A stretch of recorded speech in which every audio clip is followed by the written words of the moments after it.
नमस्कार. आपण पाहता रोकठोक. आज रोकठोकमध्ये आहेत कविताई कचरे. ताई नमस्कार. नमस्ते. कविताई कचरे याच्याबद्दल सांगायचं झालं तर महिला आघाडी जी भारतीय जनता पार्टीची आहेत या प्रदेश सचिव म्हणून काम करत आहेत आणि निवडणूक संचालन जी समिती आहे भाजपाची त्या पश्चिम महाराष्ट्राच्या त्या मला वाटते सहप्रमुख प्रमुख म्हणून काम करत आहेत. सौमिकाताई आहेत प्रमुख. ताई खरं तर जिल्हा परिषद निवडणूक आता आहे, तुम्ही इच्छुक आहात. हो. कुठून? काळगाव जिल्हा परिषद गट आपला. किती वर्ष काम करताय? जवळजवळ 25 वर्ष झालं काम करते. बरं. आता हे रोकठोक मुलाखत आहे. एक 8-10 रोकठोक प्रश्न असतील. चालेल. कुणाच्या विरोधात नाही, मात्र तुमच्या मनातलं जे काय आहे, तुम्हाला उमेदवारी भाजपनं का द्यावी? निश्चितच मी पूर्वीपासूनच अगदी कॉलेजपासून मी भारतीय जनता पार्टीचंच काम केलेलं आहे. माझ्यावर दुसऱ्या पक्षाचा जरासुद्धा अंकुश नाही. मी निष्ठावंत म्हणून सर्व अभियानात, म्हणजे असं नाही आहे, अगदी सदस्य नोंदणी असेल, प्रशिक्षण अभियान असेल, संपूर्ण जिल्हाभर मी कार्यकर्त्यांच्या घरी राहून त्या ठिकाणी मी कधी पक्षाकडे कुठली व्यवस्था नाही मागितली. एखाद्या कार्यकर्त्याच्या घरी जायचो, आमच्याकडे आमचे डबे असायचे आणि अशा पद्धतीने आम्ही काम केले. जेव्हा काहीच नव्हतं इकडे, मला लोक हसायचीत की कविता कशाला तू या खडकावरती डोका पट्टेस, इथं काय कधी पाणी होणार नाही, चिखल होणार नाही, तुझं कमळ फुलणार नाही. बर. किती वर्ष म्हणजे किती साल? किती? 1998 पासून काम करते. सुरुवात कशी? म्हणजे मला वाटतं भरत नानांनी तुम्हाला म्हणजे 1998ला अशी परिस्थिती की प्रकाशजी जावडेकरांचा प्रचार करण्यासाठी माझ्या घरी माझे बंधू लक्ष्मण दोडमणी म्हणून ते काम करायचे आणि भरत नाना यायचे. मग ते पूर्ण तोच पक्ष आम्हाला माहिती. त्यानंतर हळूहळू भरत नाना कुठे कार्यक्रम असेल त्यांच्या कारखान्याच्या वेळी उद्घाटनाला गडकरी साहेब येणार होते किंवा कधीही काही कोणी आलं की आम्हाला औक्षणासाठी बोलवायचे. मग आम्ही जायचो. पहिली रांगोळी मी तिथे कमळाचीच काढली असेल त्यांच्या कारखान्यावर. मग खासदार साहेब आले होते त्या भूमिपूजनाला, तेव्हा पण मीच होते. औक्षण वगैरे करायला मी माझ्या मैत्रिणी 4-5 घेऊन जायचे. त्यामुळं माझ्यावरती तेच संस्कारच झाले की बाबा हा पक्ष.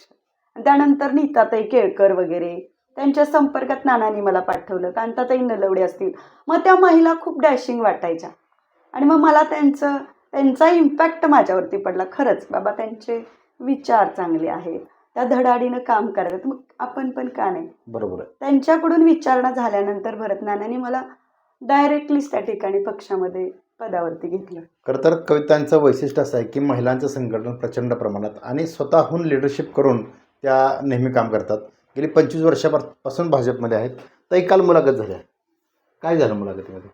काही नाही, इच्छुकांच्या मुलाखती प्रॉपरली घेतल्या आणि त्या ठिकाणी शिवेंद्रराजे भोसले असतील, शिवाय आमचे जयकुमार गोरे असतील, त्यांनी सांगितलं की जुन्या नव्या निष्ठावंत कार्यकर्ते असतील, जिथं जिथं ताकदीचा कार्यकर्ता असेल तर त्याला 100% आपण, जो चेहरा समाजामध्ये आहे त्याला आपण न्याय देऊ. 100% तसेच उमेदवार त्या ठिकाणी असतील. काळगाव जिल्हा परिषद गटामध्ये बदलती परिस्थिती, म्हणजे पूर्वीच काळगाव जिल्हा परिषद भाजपच्या माध्यमातून आत्ताच्या माध्यमातून तुम्ही केलेलं संघटन असेल, काय बदल वाटतोय तुम्हाला? साधारणतः पूर्वी आम्हाला खूप संघर्ष करावा लागायचा आणि आता परिस्थिती बदललेली आहे. पाटणकर दादांचा या ठिकाणी प्रवेश झाल्यापासून थोडासा सुकाळ आलाय. कारण कार्यकर्ते आम्ही पूर्वी गावामध्ये जायचो ना, तर भारतीय जनता पार्टी म्हटलं की इतकंसं तिथे रिस्पॉन्स नसायचा. आता माझा संपर्क अगदी लहानपणापासून याच गटात मी राहतेय, माझं बालपण गेलेलं आहे, माझं इन्स्टिट्यूट होतं, समाजसेवेचं व्रत होतं, म्हणजे मी मंडळाची कामं करायची. त्यामुळं मला तसा एखाद्याच्या घरात गेल्यानंतर तसा सामाजिक रिस्पॉन्स होता. पण पक्ष म्हटलं की थोडंसं निगेटिव्ह असायचं. बरोबर आहे. आता किती गाव आहेत साधारणतः गटामध्ये आणि साधारणतः तुमचं संघटन कसं सगळं भाजप? बघा, आता कुंभारगाव गणामध्ये त्या ठिकाणी 13 गाव आहे आणि तिकडे 18 गाव आहे काळगाव गणामध्ये. आणि त्यानंतर आपले 51 बूथ आहेत. आता खरं तर ही निवडणूक स्पेशली तुमच्या उमेदवार तुम्ही मागणी केली त्यावरून मी करतोय. तुम्ही नेत्यांच्याबद्दल किंवा नेत्यांनी केलेल्या कामाबद्दल किंवा मुख्यमंत्र्यांनी केलेल्या परफॉर्मन्सबद्दल काय सांगाल, किंवा तुम्ही कोणतं काम करणार आहात जिल्हा परिषद सदस्य म्हणून? मी जिल्हा परिषद सदस्य म्हणून पहिली तर आमच्या तळमौलीचा प्रश्न आहे की 6 वाजता ते ट्रॅव्हल्स वगैरे येतात हम्म. आणि इथं तळमवल्यामध्ये वॉशरूम नाही आहेत महिलांसाठी वगैरे. हम्म. तर ती पहिली समस्या. त्यानंतर दुसरा प्रश्न तुम्ही बघताय इथे सगळे माथाडी वर्ग आहेत. हम्म. त्यामुळं हळूहळू मायग्रेशन होत इथं व्यवसाय उपलब्ध नसल्यामुळं, हम्म. एखादा मोठा उद्योगधंदा नसल्यामुळं इथला यूथ हम्म. संपूर्ण मुंबई पुणे बाहेर त्यांनी बरोबर. स्वतःला डेव्हलप केलेलं आहे तिथे बरोबर. जॉबमुळं. बरोबर. तर माझी एक इच्छा आहे की इथं काहीतरी असा ठोस उद्योगधंदा हम्म. आणावा आणि त्याच छोट्या प्रमाणात मी सुरू केलेलं आहे बचत गटाच्या महिलांसाठी हो. ते लाडू प्रोडक्शन वगैरे आणि तेच भविष्यामध्ये वाढवण्याचं आणि तसंच काहीतरी युवकांसाठी सुद्धा करायचा माझा प्रयत्न आहे. आणि मी PMFM वगैरे योजना आहेत, मुद्रा योजना आहेत, असे छोटे छोटे काही युवकांना त्या ठिकाणी उद्योगासाठी लोन पण मिळवून दिलेले आहेत. काही मुलं त्या ठिकाणी अगदी जुळेवाडीत आमचा एक बघा कार्यकर्ता आहे, फर्निचरचं त्याला 8 लाखाचं प्रकरण मुद्राचं करून दिलेलं आहे, तर त्याचा चांगला व्यवसाय त्या ठिकाणी आहे. म्हणजे अशी पण आहे की सरकारी योजनाच्या माध्यमातून पण त्या ठिकाणी काही लोक आपण त्यांना व्यवसायात उतरवून त्या ठिकाणी ते स्टेबल झालेले आहेत. आता या गटातील आरक्षण कसं आहे? जिल्हा परिषद महिला, हां, सर्वसाधारण महिला हां, आणि खाली पुरुष आहेत. दोन्ही दोन्ही कणामध्ये पुरुष दोन्ही आहेत, पुरुष आहेत. हां. म्हणजे खरं तर यावर दावेदारी खरं तर म्हणून तुमचीच आहे आता. नाही, खरं तर. तशी हकदार मीच असायला पाहिजे 100%. आणि म्हणजे मला कोणाची तरी पत्नी, कोणाचा तरी भाऊ, कोणाचा तरी वहिनी, म्हणजे त्यापेक्षा सक्षम म्हणून आज तुमची उमेदवारी आहे. 100%. कारण इथं कसं अगदी नवरा बायकोची भांडणं झाली तरी मग ती महिला रडत माझ्याकडेच येते.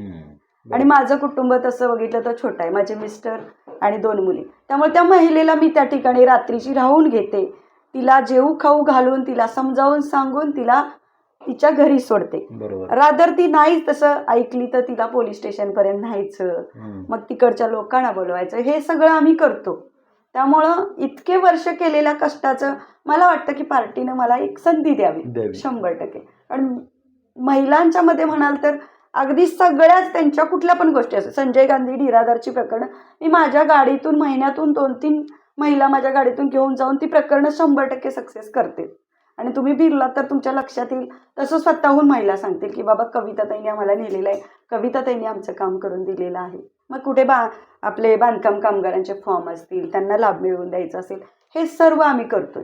अगदी हेल्थ चेकअप कॅम्प घेतोय. काही जे त्या म्हणतील त्या पद्धतीने आपण इथं राबवतोय. तुम्ही मागे बघितलं इथल्या महिलांची समस्या होती की दारूबंदी झाली पाहिजे.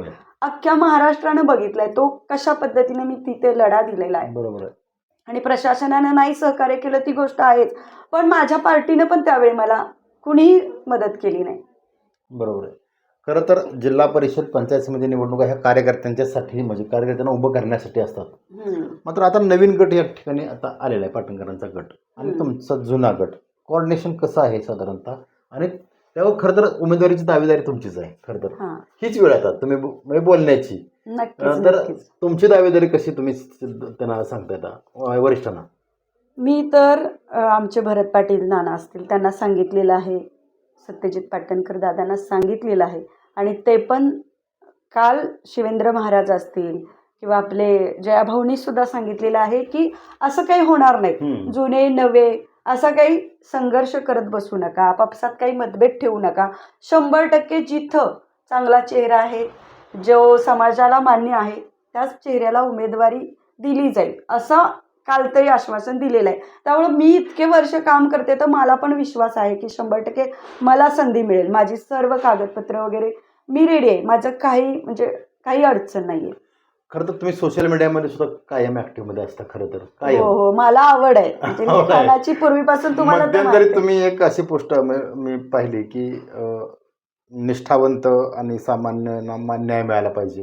ती काय पोस्ट होती नक्की? कसं झालं माहितीये का, पाटणकर दादा या ठिकाणी जे त्यांचा प्रवेश झाला त्या गोष्टीची मला काहीच कल्पना नव्हती.